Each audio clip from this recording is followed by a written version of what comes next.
नमस्कार दोस्तों, मैं हूं आपका दोस्त संपत लोहार, एक और नए वीडियो के साथ नई जानकारी के साथ। मित्रों, आज हम आपको ये बताने की कोशिश करेंगे कि पवन पुत्र को हनुमान क्यों कहते हैं। हनुमान, जिनका जन्म माता अंजनी और पिता केसरी के यहाँ पर हुआ था, जिन्हें हम केसरी नंदन भी कहते हैं, आंजनेय भी कहते हैं, पवन पुत्र भी कहते हैं। हमने अपने पिछले वीडियो में आपको बताने की कोशिश करी कि केसरी नंदन को क्यों पवन पुत्र कहा जाता है। आज हम आपको ये बताने की कोशिश करेंगे कि क्यों पवन पुत्र को या केसरी नंदन को हनुमान कहा जाता है। जो कथा हम आपके बीच में साझा कर रहे हैं वो हमारी आस्था, हमारी मान्यता पर आधारित है।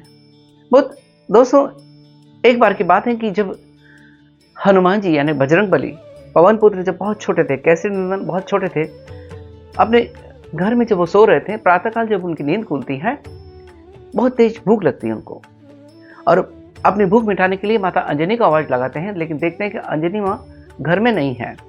वो इधर उधर भोजन की तलाश करते हैं, भोजन के लिए प्रयास करते हैं, लेकिन जब भोजन नहीं मिलता है तभी उनकी दृष्टि बाहर झरोकों से एक उगते हुए सूरज पर पड़ती है। और उस समय जो उगता हुआ सूरज था वो एकदम लाल फल की तरह लग रहा था। बाल जो केसरी नंदन थे उनको लगा कि बाहर कोई एक बहुत स्वादिष्ट फल है, जो लाल रंग का फल, क्योंकि जब सूर्य जब अपनी स्वर्णिम आभा के साथ जब उगता है उस समय एकदम लाल रंग का होता है और लाल फल की तरह लग रहा था। इसलिए हनुमान चालीसा में भी एक पंक्ति आती है कि जुग सहस्र योजन पर भानु, लील्यो ताहि मधुर फल जानो। जब हनुमान जी ये देखते हैं कि उस झरोखे से जब उनको दिखाई देता है कि बाहर एक लाल रंग का फल जैसा कोई दिखाई दे रहा है, तो वो बालक हनुमान यानी बालक केसरी नंदन उस फल की चाह में फल समझकर उसको खाने के लिए चल पड़ते हैं। और जब वो चल पड़ते हैं तो तभी सभी देवतागण देखते हैं कि ये केसरी नंदन उस सूर्य को फल समझकर खाने के लिए चल पड़े हैं, तो सब हक्के बक्के रह जाते हैं, क्योंकि सूर्य से ही सारा जीवन चलता है। लेकिन जब हनुमान जी यानी केसरी नंदन उस फल को खाने के लिए चलते हैं तो तभी पवन देव भी उसके साथ चलते हैं, यह सोच करके कि उस सूरज की उनको तपन नहीं लगे, वो उसको गर्मी को सहन कर सके, इसलिए पवन देव भी साथ में जाते हैं। इस तरह से केसरी नंदन सूर्य के पास पहुंच जाते हैं और सूर्य को ग्रसित करना चाहते हैं, खाना चाहते हैं। उसी समय राहु भी आता है। राहु को कहता है कि वो सूर्य को ग्रहण कर सकता है या ग्रसित कर सकता है। जब सूर्य को ग्रहण करने के लिए राहु आता है और वो देखते हैं कि एक और कोई बालक है जो इससे सूर्य को ग्रहण करने आता है या ग्रसित करना चाहता है, तो बड़ा चिंतित होता है, क्रोधित होता है, और वो इंद्र के पास जाकर इसकी शिकायत करता है और इंद्र से कहता है कि आपने कहा था कि केवल सूर्य को हम ही ग्रहण कर सकते हैं या मैं ही ग्रहण कर सकता हूं, लेकिन एक और कोई है जो इससे सूर्य को ग्रहण करना चाहता है, इसको ग्रसित करना चाहता है।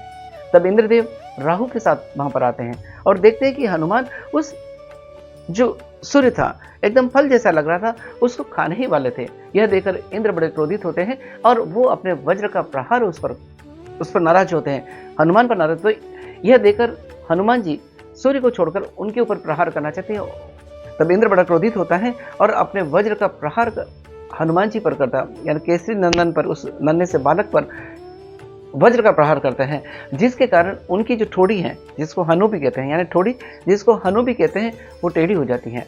और जब वज्र का प्रहार उस नन्हे बालक पर, केसरी नंदन पर पड़ता है, तो मूर्छा खाकर गिर जाता है। तब पवन देव उसको उठाते हैं और एक गुफा में ले जाते हैं। लेकिन पवन देव इंद्र की इस हरकत से इतने क्रोधित होते हैं कि वो उसी समय सारी सृष्टि में वायु को रोक देते हैं, पवन को रोक देते हैं। जब पवन रुक जाती है तो सारी सृष्टि में हाहाकार मच जाता है, जीव तरसने लगते हैं, सांस में दिक्कत होने लगती है। तभी सभी देवतागण इत्यादि वापस पवन देव के पास जाते हैं और ब्रह्मा जी भी साथ में होते हैं। और यह सुन जब सारी सृष्टि में हाहाकार मच जाता है, लोगों को सांस लेने की तकलीफ होने लगती है, और जब पवन देव ने सारी पवन को रोक दिया तो यह देख करके इंद्र ब्रह्मा जी के पास जाते हैं और सारी समस्या के बारे में बताते हैं। तब ब्रह्मा जी, इंद्र, सभी देवतागण पवन देव के पास जाते हैं और उनसे फिर से पवन चालू करने को कहते हैं, या फिर से पवन या वायु का वेग प्रारंभ करने के लिए कहते हैं। इंद्र अपनी गलती के लिए पवन देव से क्षमा मांगते हैं और सभी देवतागण जब ब्रह्मा जी देखते हैं तो सभी देवताओं को कहते हैं कि यह नन्हा बालक एक दिन असुरों के संहार के लिए भगवान राम के लिए सहायक सिद्ध होगा, या राम के दास के रूप में रहेगा और बहुत युगों युगों तक इसका नाम रहेगा। इसलिए सभी देवतागण को कहते हैं कि वो अपनी अपनी शक्तियाँ उनको दें, और इस तरह से सभी देवतागण अपनी शक्तियाँ बजरंगबली को देते हैं, उस नन्हे केसरी नंदन को देते हैं। और इंद्र कहते हैं कि क्योंकि मेरे वज्र के प्रहार से उनकी हड्डी या थोड़ी टेढ़ी हो गई है, इसलिए इन्हें जग में हनुमान के नाम से भी जाना जाए। तो ये इसके साथ में जुड़ी कथा है कि क्यों केसरी नंदन को या अंजनेय को, क्यों अंजनी पुत्र को हनुमान कहा जाता है। मित्रों, अगर ये कथा आपको अच्छी लगी है या तो इस वीडियो को लाइक करें, शेयर करें, कमेंट करें। हमारा एक छोटा सा और विनम्र प्रयास रहता है कि हम अपनी संस्कृति से जुड़ी जो भी पौराणिक कथाएं हैं, जानकारी हैं, वो संकलित करें और आपके बीच में साझा करें। अगर हमारा यह प्रयास आपको अच्छा लगा है तो इस वीडियो को लाइक करें, और अगर अभी तक आपने हमारे चैनल को सब्सक्राइब नहीं किया है तो आज ही हमारे चैनल को सब्सक्राइब करें। इसी के साथ आपके दोस्त संपत लवर को इजाजत दीजिए। जय हिंद, जय भारत, जय बजरंगबली।